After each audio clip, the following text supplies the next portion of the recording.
ശുക്ലാംബരധരം വിഷ്ണും ശശിവർണ്ണം ചതുർഭുജം പ്രസന്നവദനം ധ്യായേത് സർവവിഘ്നോപശാന്തയേ. എല്ലാ ശ്രോതാക്കൾക്കും നമസ്കാരം. സഹസ്രനാമചിന്തനത്തിൻ്റെ 178 ഘട്ടത്തിലേക്ക് പ്രവേശിക്കുകയാണ്. ഇന്ന് ചിന്തിക്കാനുള്ളത് 87 ശ്ലോകത്തിലെ പൂർവാർത്ഥമാണ്. അത് കുമുദ കുന്ദര കുന്ദ പർജന്യ പാവനോനിര എന്നിങ്ങനെ 6 നാമങ്ങൾ ചേർന്നതാണ്. 1 കുമുദ, 2 കുന്ദര, 3 കുന്ദ, 4 പർജന്യ, 5 പാവന, 6 അനില. ഓരോന്നായിട്ട് നോക്കാം. 807 നാമമായിട്ടാണ് കുമുദ വരുന്നത്. അത് ഭൂമിയെ സന്തോഷിപ്പിക്കുന്നതെന്നാണ് പദാർത്ഥം. അതെങ്ങനെ വരുന്നു? കും എന്ന് പറഞ്ഞാൽ ധരണി എന്നാണ്. ധരണിയുടെ ഭൂമി. ശങ്കരാചാര്യ പറഞ്ഞത് കും ധരണിയും ഭാരാവതരണം കുറുവൻ മോദയതീതി കുമുദ. കും എന്ന് പറഞ്ഞാൽ ഭൂമിയെ, ധരണി എന്ന് പറഞ്ഞു. അതിനെ സന്തോഷിപ്പിക്കുന്നത് എങ്ങനെയാണ്? ഭൂമിയെ സന്തോഷിപ്പിക്കുന്നത് ഭാരാവതരണം കുറുവൻ. ദുഷ്ടജനങ്ങളെയൊക്കെ വധിച്ചിട്ട് ഭൂമിയുടെ ഭാരം തീർത്തു കൊടുക്കുന്നു. അവതാരങ്ങളെടുത്തിട്ട് ഭൂഭാരം തീർക്കുന്നു. അങ്ങനെ ഭൂഭാരം തീർക്കും, ഭൂമിക്ക് സന്തോഷം ഉണ്ടാകും. അങ്ങനെ ഭൂമിയെ സന്തോഷിപ്പിക്കുന്നു. അതുകൊണ്ട് ഭഗവാൻ കുമുദ അഥവാ കുമുദൻ ആണെന്ന് പറയാൻ പറ്റും. ഭാരത്തെ ഇല്ലാതാക്കി മോദിപ്പിക്കുന്നതിനാൽ കുമുദൻ എന്നർത്ഥം. ഇവിടെ നിച്ച് പ്രത്യേകം ചേർന്നിട്ടാണ് ഉണ്ടായതെന്നൊക്കെയുള്ള വ്യാകരണ കാര്യങ്ങളും സൂചിപ്പിക്കുന്നുണ്ട്. ഇപ്പോൾ ഭൂമിയെ കൊണ്ട് സന്തോഷിക്കുന്നവൻ എന്നും ഭൂമി ആരെക്കൊണ്ട് സന്തോഷിക്കുന്നുവോ അവൻ എന്നും 2 തരത്തിലും വിഗ്രഹിച്ച അർത്ഥം പറയാമെന്നാണ് വാസുദേവൻ മുസ്ലിൻ്റെ പക്ഷം. സാമാന്യമായിട്ട് പറഞ്ഞാൽ ഭൂമിക്ക് മോദം നൽകുന്നവൻ, ഭൂമിയെ സന്തോഷിപ്പിക്കുന്നവൻ. എങ്ങനെയാണ് അത് ചെയ്യുന്നത്? യുഗങ്ങൾ തോറും അവതരിച്ചിട്ട് ഭൂഭാരം കുറച്ചുകൊണ്ടാണ്. കൃഷ്ണാവതാരത്തിലും രാമാവതാരത്തിലൊക്കെ അങ്ങനെ ചെയ്തിട്ടുണ്ടല്ലോ. പരശുരാമാവതാരത്തിൽ പ്രത്യേകിച്ചും 21 വട്ടം ദുഷ്ടബുദ്ധികളായ ക്ഷത്രിയന്മാരെ മുഴുവൻ വധിച്ച് ഭൂഭാരം തീർത്തിട്ടുണ്ട്. ഇങ്ങനെ ഭൂഭാരം തീർക്കുന്നവനായതുകൊണ്ട് ഭൂമിക്ക് സന്തോഷം നൽകുന്നവനാണ്. 808 കുന്ദര. അതിന് ശങ്കരാചാര്യ പറഞ്ഞ കുന്ദ പുഷ്പതുല്യാനി ശുദ്ധാനി ഫലാനി രാതി ദദാതി ലാത്യദത്തേ ഇതി വാ കുന്ദര രലയോർ വൃത്തിയേകത്വസ്മരണാത് എന്നൊക്കെ പറയും. എന്ന് പറഞ്ഞാൽ കുന്തത്തെ നൽകുന്നവൻ എന്നർത്ഥം. കുന്തം എന്ന് പറഞ്ഞാൽ മുല്ലപ്പൂവാണ്.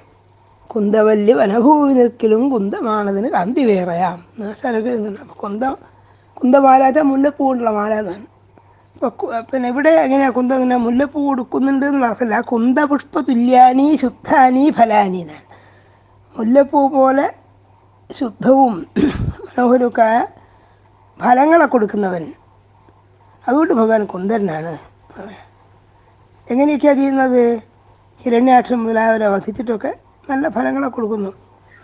വേറെന്നുള്ളത് ഈ ധരം എന്നുള്ളതിനെ പളർക്കുക എന്നൊക്കെ അർത്ഥമുണ്ട്. അപ്പോൾ ഹിരണ്യാക്ഷപത്തിൻ്റെ സമയത്ത് ഭൂമിയെ പളർന്നു ഭഗവാൻ വരാഹാവതാരത്തിൽ. അതുകൊണ്ടും രലയോർ പ്രധാനം. രാല എന്നുള്ളതിൽ ഇപ്പോൾ കുന്തല എന്ന് വേണമെങ്കിൽ പറയാവുന്നതാണ്. അപ്പോൾ കുന്തപുഷ്പതുല്യങ്ങളും ശുദ്ധങ്ങളുമായ ഫലങ്ങളെ ദാനം ചെയ്യുന്നതിനാൽ അഥവാ ഗ്രഹിക്കുന്നതിനാൽ കുന്ദരൻ. രലങ്ങൾക്ക് ഒരേ വൃത്തിയിലാണ്. അതിനാൽ കുന്തൻ രാതി കുന്തൻ ലാതി എന്ന് വിഗ്രഹം വരാഹമായിട്ട് പളർന്നുകൊണ്ട് കുന്ദരൻ എന്ന് പറയാം. ഈ അർത്ഥത്തിലൊക്കെയാണ് കുന്ദരൻ. ചുരുക്കത്തിൽ കുംധരാ ധാരയാമാസ ഹിരണ്യക്ഷതിയാം സയാ ഇങ്ങനെ പുരാണങ്ങളിലുണ്ട് താനും. കുംധര, ധരക ഭൂമി, ആ ഭൂമിയെ ധാരയാമാസ പളർന്നു. എന്തിനു വേണ്ടിയിട്ട്? ഹിരണ്യാക്ഷതിയാം സയാ ഹിരണ്യാക്ഷനെ വധിക്കാനായിട്ട് ഭൂമിയെ പളർന്നു. ഭൂമിയെ പളർന്നിട്ട് അതൊക്കെ വലിയ കഥകളാണ്. പിന്നെ രസാതലത്തിൽ ചെന്നിട്ട് ഈ ഹിരണ്യാക്ഷം വധിച്ചു എന്നൊക്കെയുള്ള പ്രസിദ്ധമായ കഥയാണ്. അതുകൊണ്ടും അത് കുന്ദരനാണ്. ഭൂമി ദേവിയെ വീണ്ടെടുക്കാൻ ഹിരണ്യാക്ഷപഥത്തിനായി ഭൂമി പളർന്നു എന്നർത്ഥം. പിന്നെ ഭാവസുധാകാരം പറയുന്നത് മുല്ലപ്പൂ സദൃശ്യമായ ഫലങ്ങൾ നൽകുന്നവൻ, ഭക്തരുടെ ഉപഹാരങ്ങൾ കൈക്കൊള്ളുന്നവൻ, ഭൂമിയെ പടർന്നവൻ. ഇങ്ങനെ 3 അർത്ഥങ്ങളും അതിന് യോജിക്കുന്നതാണ്. ഭക്തന്മാരുടെ ഉപഹാരങ്ങൾ സ്വീകരിക്കുന്നവനാണ്. അതുകൊണ്ട് കുന്ദരനാണ്. അത്രയാണ് കുന്ദര ശബ്ദത്തിൻ്റെ താല്പര്യം. ഇനി 809 കുന്ദ എന്ന് പറയും. കുന്താന നേരത്തെ പറഞ്ഞ് മുല്ല എന്നർത്ഥമുണ്ട്. അതുകൊണ്ട് പറയാണ് കുന്തോപസമസുന്ദരാം സുന്ദരത്വാത് സ്വച്ഛതയാ സ്ഫടിക നിർമ്മല കുന്ദ കും പൃഥിവീം കശ്യപായ ദജാതീതി വാ കുന്ദ. രണ്ടിടത്തെ അർത്ഥം പറയണം. ഒന്ന്, മുല്ലപ്പൂ പോലെ സുന്ദരമായിരിക്കുന്ന അവയവങ്ങളോടുകൂടിയവൻ, സുന്ദരനാണെന്നുള്ള അർത്ഥത്തിൽ പറയാണ്. സ്വച്ഛതയാ സ്ഫടിക നിർമ്മല. പിന്നെയോ കും എന്ന് പറഞ്ഞാൽ പൃഥ്വി എന്നുള്ള അർത്ഥത്താൽ കശ്യപായ ദജാതീതി, കശ്യപന് ഭൂമി ദാനം ചെയ്തവൻ. പരശുരാമാവതാരത്തിൽ അനേക ക്ഷത്രിയന്മാരെ വധിച്ചു കഴിഞ്ഞ പാപങ്ങളൊക്കെ തീർക്കാൻ വേണ്ടി പരശുരാമൻ ഭൂമി കശ്യപാതി ബ്രാഹ്മണരൊക്കെ ദാനം ചെയ്തു എന്നുള്ളത് പ്രസിദ്ധമാണ്. അതുകൊണ്ടും കുന്ദ എന്ന പദം ഉണ്ടാവും. കും എന്ന് പറഞ്ഞാൽ പാപം എന്നുള്ള അർത്ഥമുണ്ടെന്ന് ദാർശനികാനന്ദ സരസ്വതി ചൂണ്ടിക്കാണിക്കുന്നുണ്ട്. അതുകൊണ്ട് പാപത്തെ ഇല്ലാതാക്കുന്നവൻ എന്ന അർത്ഥത്തിലും കുന്ദ ശബ്ദം ഭഗവാൻ യോജിച്ചതാണ്. അപ്പോൾ കുന്തോപസുന്ദരാത്വാ സുന്ദരാംഗത്വാത്, മനോഹരമായ അവയവങ്ങളുള്ളത് കൊണ്ടാണ്. പിന്നെ കശ്യപന് ഭൂമി നൽകിയത് കൊണ്ടാണ്. ഇതുകൊണ്ടൊക്കെ കുന്ദൻ. പിന്നെ പാപം ഇല്ലാതാക്കുന്നവനായതുകൊണ്ടും ഭഗവാൻ കുന്ദരനാണ്. കുന്ദരനല്ല, കുന്ദ ആണ്. കുന്ദൻ എന്നുള്ള പദം ഭഗവാന് യോജിക്കുന്നതാണ് അർത്ഥം. അപ്പോൾ പ്രധാനപ്പെട്ടിട്ട് വേർതിരിച്ച് വന്നാൽ 4 അർത്ഥങ്ങൾ പറയാം. മുല്ലപ്പൂ പോലെ വെളുത്തവൻ, കുവിനെ വെച്ചാൽ ഭൂമിയെ ദാനം ചെയ്യുന്നവൻ, ഭൂമിയെ വിഭജിച്ചവൻ, കുവിലെ അതായത് ഭൂമിയിലെ പതികളെ ഖണ്ഡിച്ചവൻ. എന്നിങ്ങനെ പതി എന്ന് പറഞ്ഞാൽ അവിടെ രാജാക്കന്മാരെ വധിച്ചല്ലോ പരശുരാമാവതാരത്തിൽ, അത് ഓർമ്മിച്ചിട്ട് ഇങ്ങനെയൊക്കെ കുന്തശബ്ദത്തിൽ പറയാം. പിന്നെ എല്ലാ പാപങ്ങളും ഇല്ലാതാക്കുന്നവനും അർത്ഥമുണ്ടാണ്. സർവപാപവിശുദ്ധ്യർത്ഥം വാജിമേധേന ജ്യേഷ്ഠവാൻ തസ്മിൻ യജ്ഞേ മഹാദാനേ ദക്ഷിണാം ഭൃഗുനന്ദന മാരീരായ ദോവ്രീത കശ്യപായ വസുന്ധരാം എന്നൊക്കെ ഹരിവംശത്തെ കാണാം. വസുന്ധരയെ ഭൂമിയെ മരീചപുത്രനായ കശ്യപനായിട്ട് ദാനം ചെയ്തു എന്ന് പറയുന്നുണ്ട്. അതുകൊണ്ടൊക്കെ ഭഗവാൻ കുന്തശബ്ദത്തിന് അർഹനാണ്. ഇതുകൊണ്ടൊക്കെയാണ് കുന്തശബ്ദം ഇവിടെ പ്രയോഗിക്കുന്നത്. ഭഗവാന്റെ പര്യായമായിട്ട്, ഭഗവാന്റെ നാമമായിട്ട് പറയാൻ. 810 നാമം പർജന്യ. പർജന്യ മേഘം നടത്തും. ഇപ്പം മേഘം എന്ന് പറയാൻ കാരണം എന്താണ്? മേഘം വർഷം ജലം പൊഴിച്ചിട്ട് വർഷധാര കൊണ്ട് ലോകത്തെ സന്തോഷിപ്പിക്കുന്നു. അതുപോലെ ഭഗവാൻ ഭക്തന്മാർക്ക് അഭീഷ്ടങ്ങളൊക്കെ ദാനം ചെയ്തിട്ട് സന്തോഷിപ്പിക്കുന്നു. അതുകൊണ്ട് പർജന്യൻ, മലയാളത്തിൽ പറഞ്ഞാൽ പർജന്യൻ എന്ന് പറയണം. അതുപോലെ പർജന്യ. പർജന്യവത് ആധ്യാത്മികാദി താപത്രയം ശമയത്തി സർവാൽ അഭിവർഷതീതി വാ പർജന്യ എന്നാണ് ശങ്കരഭാഷ്യം. അതായത് പർജന്യവത് മേഘം പോലെ, മേഘം മഴ വർഷിച്ചിട്ട് ആളുകളുടെ ദുഃഖത്തെ ഉഷ്ണത്തെയൊക്കെ ഇല്ലാതാക്കുന്നു. അതുപോലെ ഭഗവാൻ ഭക്തന്മാരുടെ അഭീഷ്ടങ്ങളൊക്കെ ദാനം ചെയ്തിട്ട് താപത്രയാദികളെ ഇല്ലാതാക്കുന്നു. താപത്രയത്തെ ആധ്യാത്മികവും ആദിഭൗതികവും ആധിദൈവികവുമായ ദുഃഖങ്ങളൊക്കെ ഇല്ലാതാക്കുന്നു. അതുകൊണ്ട് ഭഗവാൻ ആരാണ്? പർജന്യനാണ്. പർജന്യത്തെ പോലെ താപത്രയാദികളെ ശമിപ്പിക്കുന്നതിനാലും സകല ആശിസ്സുകളും വർഷിക്കുന്നതിനാലും പർജന്യൻ എന്ന് പറയാം. ഭക്തന്മാരുടെ അഭീഷ്ടങ്ങൾ സാധിപ്പിക്കുന്നതിനുള്ള അർത്ഥം പറയാം. ചുരുക്കത്തിൽ പറഞ്ഞാൽ മേഘസദൃശനാണ്. മേഘം എന്ത് ചെയ്യുന്നു? ജലം വർഷിച്ചിട്ട് അയാളെ സന്തോഷിപ്പിക്കുന്നു. അത് ആണ് പ്രധാന അർത്ഥം. മേഘം പോലെ അഭീഷ്ടങ്ങളെ വർഷിക്കുന്നു എന്നൊക്കെയാണ് എല്ലാ വ്യാഖ്യാതാക്കളും അതിനെ ആവർത്തിക്കുന്നില്ല. ഇതുകൊണ്ടൊക്കെ ഭഗവാൻ പർജന്യനാണ്. മേഘങ്ങൾ മഴ പെയ്തിട്ട് ജലം വർഷിക്കുന്നതുകൊണ്ടാണ് എല്ലാ ജീവജാലങ്ങൾക്കും നിലനിൽപ്പുണ്ടാകുന്നത്. സസ്യലതാദികളും പക്ഷിമൃഗാദികളും ഒക്കെ നിലനിൽക്കുന്നത് കൊണ്ടാണ്. അന്നത്തിൽ നിന്നാണ് ഭൂതങ്ങളൊക്കെ ഉണ്ടാകുന്നത്. അന്നാഭവന്തി ഭൂതാനി പർജന്യാതന്ന സംഭവ. അപ്പോൾ ഗീതയിൽ വിസ്തരിച്ച് ഭഗവാൻ പറയുന്നുണ്ട്.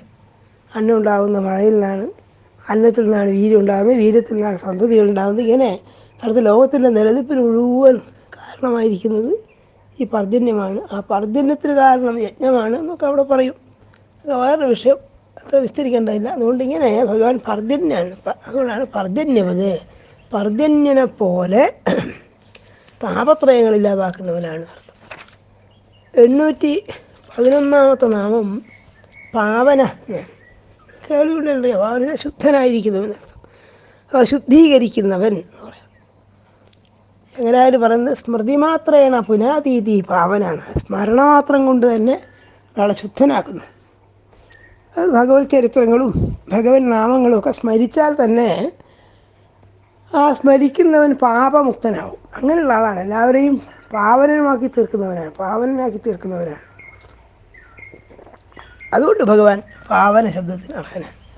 സ്മരണ മാത്രയിൽ പവിത്രീകരിക്കുന്നു. പുനാതി ധീരോ ഭുവനാനി മായ ഋഗ്വേദത്തിൽ മന്ത്രമുണ്ട്. പുനാതിച്ച ശുദ്ധീകരിക്കുന്നതാണ്. ധീരോ ഭുവനാനി മായ. അപവിത്ര പവിത്രോ വാ സർവാവസ്ഥാംഗതാപിവ യസ്മരേൽ പുണ്ടരീകാക്ഷം സ ബാഹ്യാഭ്യന്തര ശുചി എന്നൊക്കെ മന്ത്രാർണവത്തിലുണ്ട്. മന്ത്രാർണവം എന്നുള്ള ഗ്രന്ഥത്തിൽ പറയുന്നതാണ്. എന്താണ്? അപവിത്ര പവിത്രമപ്പ. അപവിത്രനാകട്ടെ പവിത്രനാകട്ടെ ആരാണോ സർവാവസ്ഥാംഗതാപിവ, ഏതവസ്ഥയിലുള്ളവനായാലും യസ്മരേൽ പുണ്ടരീകാക്ഷം, പുണ്ടരീകാക്ഷനായിരിക്കുന്ന താമരക്കണ്ണായിരിക്കുന്ന ഭഗവാനെ വിചാരിച്ചാൽ എന്താ ഉണ്ടാവുക? സ ബാഹ്യ ആഭ്യന്തര ശുചി. അവൻ ബാഹ്യമായും ആഭ്യന്തരമായും ശുചിത്വമുള്ളവനാകും.